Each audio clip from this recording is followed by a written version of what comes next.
Considérez votre esprit comme composé de deux parties, le conscient et l'inconscient. Le conscient est la partie de votre esprit qui analyse, critique et pense logiquement toute la journée.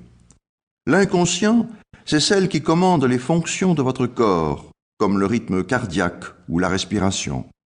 C'est là également que sont stockés tous vos souvenirs et où réside votre sagesse, votre créativité et votre capacité à résoudre des problèmes.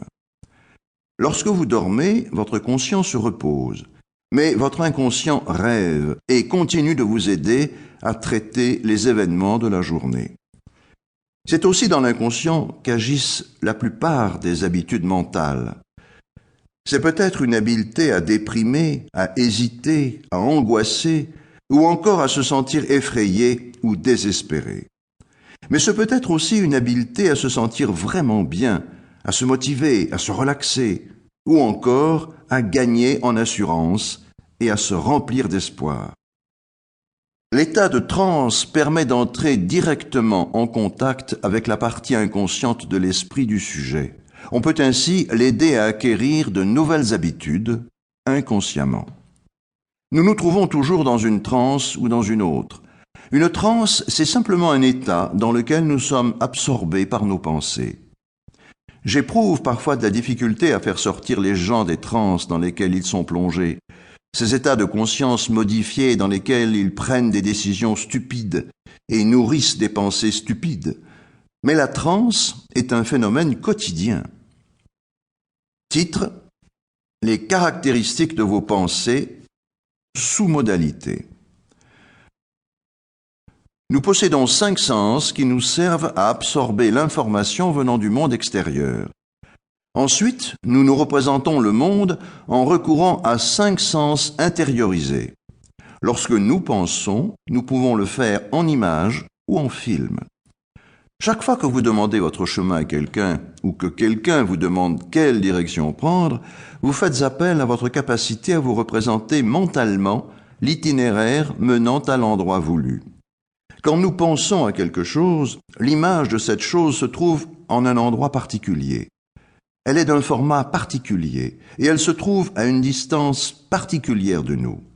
Quand nous regardons des images mentales, celles-ci ne sont pas identiques à celles du monde extérieur. Cependant, nous les voyons quelque part devant nous et elles ont un format défini. Soit que vous vous voyez dans l'image, ce qui est signe de dissociation, soit que vous ne vous y voyez pas parce que vous regardez avec vos yeux, ce qui est signe d'association.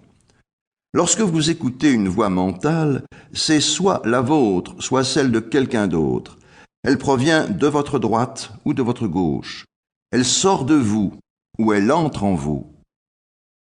Dans le domaine de la psychologie, on parle depuis longtemps de ces effets ou sensations. Ce qui m'a toujours étonné, c'est le nombre de fois qu'un patient se faisait demander ce qu'il éprouvait à propos de telle ou telle situation. Il répondait par exemple « Je me sens frustré ». Lui posait de nouveau la question au lieu de chercher à comprendre ce que signifiait sa réponse. Il ne se rendait pas compte que la réponse révélait en fait une action du patient et non pas une situation qu'il subissait. Lorsqu'une personne dit qu'elle est frustrée, il s'agit en réalité d'une action. Lorsqu'elle dit « j'ai des doutes » plutôt que « je doute », elle transforme un verbe en nom, l'action de douter en une situation. En réalité, elle ne tient pas dans sa main un petit sac de doute. Il s'agit bel et bien d'une action.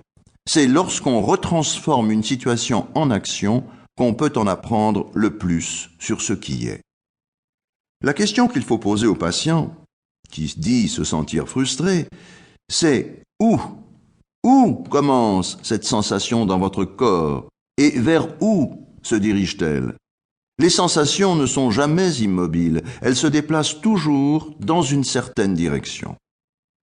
Je demande parfois dans quelle direction la sensation se déplace, et le patient me répond « elle ne bouge pas ». Ce n'est qu'en lui demandant de faire tourner sa main d'avant en arrière, ou vice-versa, ou bien latéralement, qu'on peut déterminer dans quel sens la sensation se déplace dans le corps.